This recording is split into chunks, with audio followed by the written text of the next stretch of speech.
जी अस्सलाम वालेकुम नाजरीन, क्या हाल चाल है? ठीक ठाक है, उम्मीद करता हूँ सब बहन भाई ठीक होंगे। आज हमारे साथ फिर सरावत भाई मौजूद हैं। आज हम इंशाल्लाह इनसे इनकी यूरोप के अंदर एंट्री की मुकम्मल स्टोरी सुनेंगे कि ये पाकिस्तान से किन वजूहात की बना के ऊपर निकले और किन किन मुश्किलात का इनको रास्ते के अंदर सामना करना पड़ा और इनका तल्लक किधर से है, वो प्रॉपर तरीके से आपको सब जो है ना बताते हैं अभी। तो हम बहुत ही मतलब ऊंची जगह के ऊपर खड़े हैं, तो दुआ करें कि अल्लाह ताला हमको ऊपर ही ले जाए। जी अस्सलाम वालेकुम। वालेकुम सलाम। सरावत भाई कैसे हो? जी अल्हम्दुलिल्लाह ठीक। सरावत भाई आप सबसे पहले ये बताएं कि आपका पाकिस्तान कौन से इलाके, किस सिटी से, किस गांव से ताल्लुक है आपका?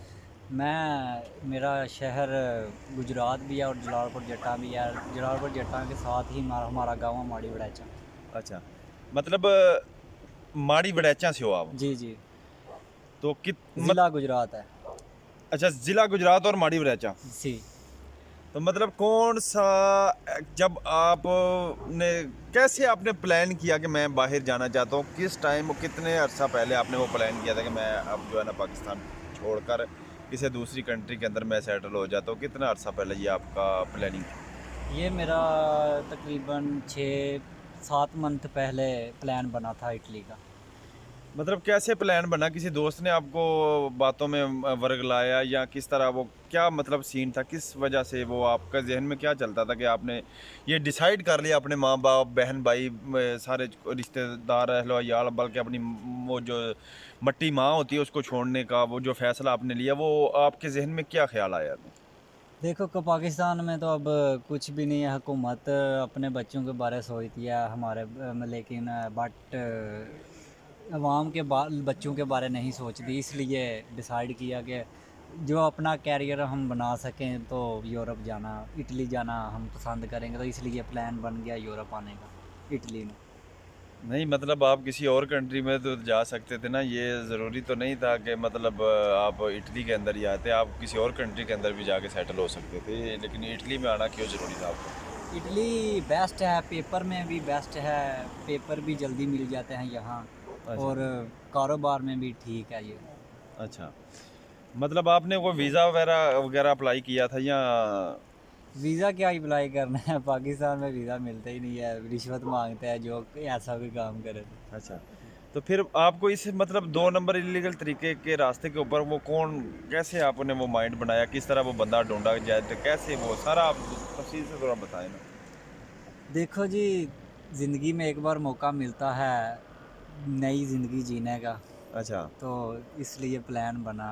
तो हमने तय कर लिया कि हम इसी रास्ते में जाएंगे, लीबिया वाले। अच्छा, नहीं मतलब आपने वो जेंट किधर से ढूंढा था? जेंट गुजरात के थे, अपने ही थे। अच्छा। दोस्त वगैरह उसने बताया कि हमारा एक दोस्त भी है, उसके ज़रिए आया। तो हम उससे बात की कि हमने भी जाना, तो इसलिए हम उससे बात की। तो फिर प्लान बन गया लीबिया से इटली का।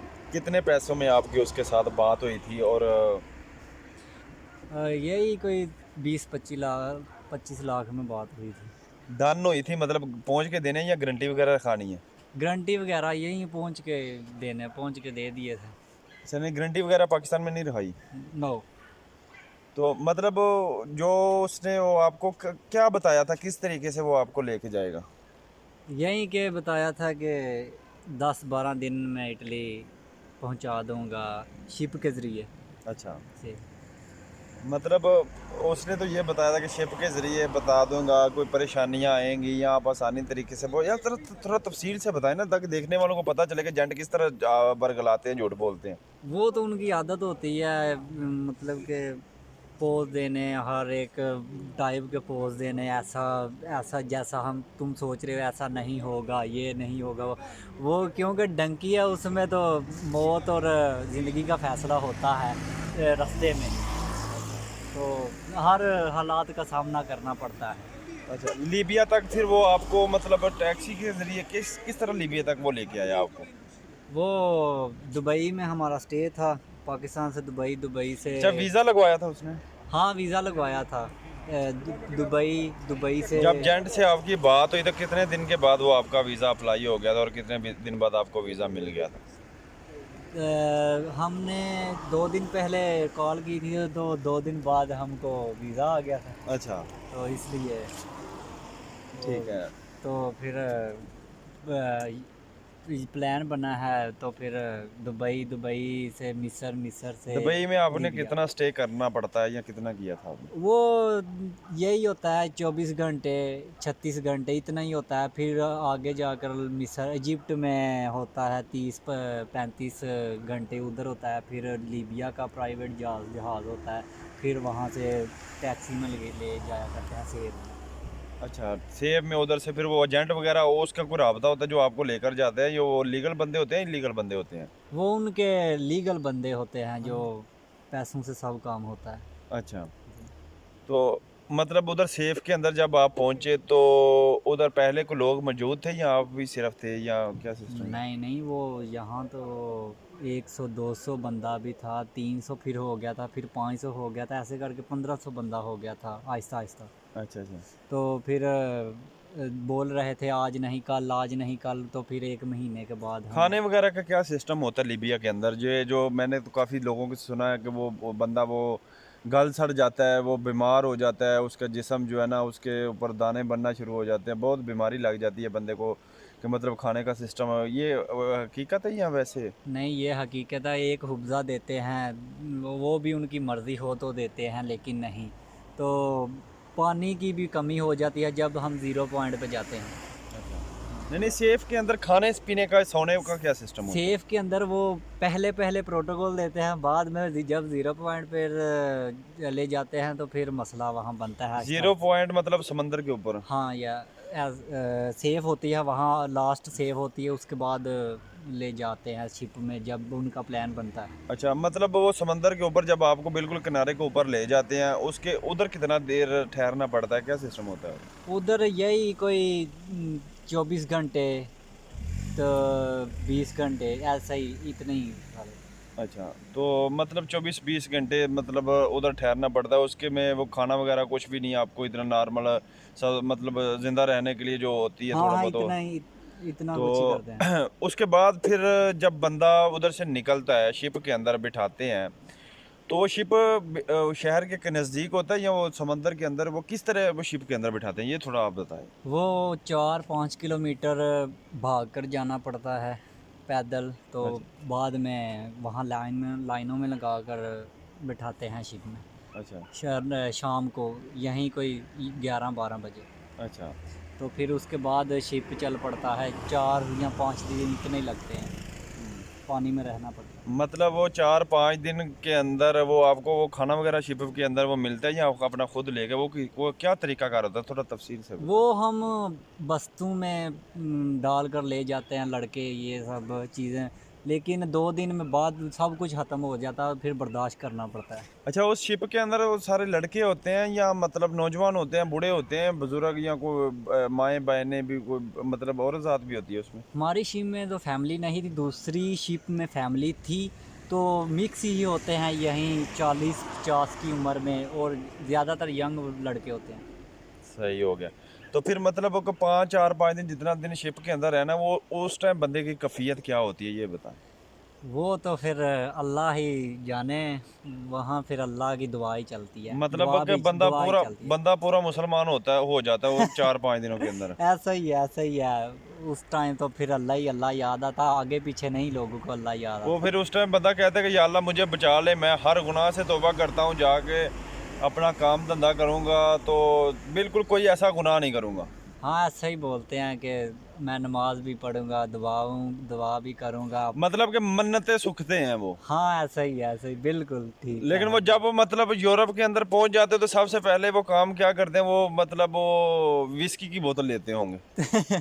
कुछ तो आकर नमाज अदा करते हैं, शुक्र अदा करते हैं, कुछ जो भूल जाते हैं अल्लाह को बाद में, तो फिर ऐसा बियर वगैरह ये सब करते हैं। नहीं मतलब जब शिप किनारे के ऊपर लगता है तो सबसे पहले वो लोगों का शोर जो होता है वो कौन सा नारा मारते हैं? यही अल्हम्दुलिल्लाह अल्हम्दुलिल्लाह हम मतलब पहुंचाए गले हम। मिलते हैं एक दूसरे के, मुबारक मुंह माथा चूमते हैं, हाथ चूमते हैं, मुबारक हो सबको, मतलब इस तरह करते हैं। जी ये ऐसे ही है जो दोस्त है जो शिप में कोई लड़ भी पड़ते हैं वो भी आकर अल्हम्दुलिल्लाह अल्हम्दुलिल्लाह बोलते हैं। मतलब एक दूसरे को जज्बात में आके ना गालियां भी देते हैं, सारा कुछ करते हैं। वो कहते हैं तुम्हें जब पहुंचोगे ना तो तुम्हें मैं देख लूंगा, ये कि देख लूंगा। लेकिन वो एक ऐसा खुशी का लम्हा होता है कि जब बंदा इटली के अंदर इंटर होता है तो वो सब कुछ भूल जाता है। वो उसी को जिसको गालियां दे रहा होता है ना, तो नाज़रीन उसी को गले लगा के कहता है नहीं यार तू मेरा भाई है, बस गलती खताई जो भी हुई ना माफ़ कर, अब हमने नई ज़िंदगी शुरू करनी। इस तरह है। हाँ ऐसे ही ऐसे बिल्कुल ठीक कहा आपने। अच्छा, आपकी भी किसी के साथ हुई थी इस तरह का कोई नहीं मसला? नहीं मेरी किसी के साथ भी नहीं हुई। अच्छा अच्छा। हाँ अपने मन की बात होती है, बर्दाश्त करना चाहिए जितना भी हो सके बर्दाश्त करो जो अगर यूरोप आना चाहते हो तो अच्छा तब तक बर्दाश्त करो जब तक आप यूरोप में इंटर नहीं हो जाते। बिल्कुल बिल्कुल, ये नाजरीन मतलब सरावत अली ने बात बिल्कुल सही की है। इनका माड़ी क्या नाम बताया आपने गांव का? मेरा गांव का नाम है माड़ी वड़ाचा और शहर सिटी जो हम जाते आते हैं वो जलालपुर जट्टा है और ज़िला गुजरात है। क्योंकि आपका एक भाई ने कमेंट्स भी करके पूछा था कि ये जलालपुर जट्टा से हमारे हमको बहुत भाई देखते हैं, तो ये जलालपुर जट्टा माड़ी वड़ैचा से हैं और ये गुजरात भी इनका आना जाना होता है। तो ये देखें बड़े लकी एक बंदे हैं। बाकी इंशाल्लाह इनकी स्टोरी जो है ना तफसील के साथ आपके साथ बयान करेंगे। वीडियो लंबी हो रही है, चैनल को सब्सक्राइब करना मत भूलिए, वीडियो को शेयर करें, लाइक करें, ताकि आने वाले भाइयों को रहनुमाई मिल सके, कुछ ना कुछ सबक हासिल हो सके कि कितनी डिफ़िकल्ट मुश्किलात होती हैं रास्ते के अंदर, शिप के अंदर। ये कोई इतना आसान नहीं है यूरोप के अंदर इंटर होना।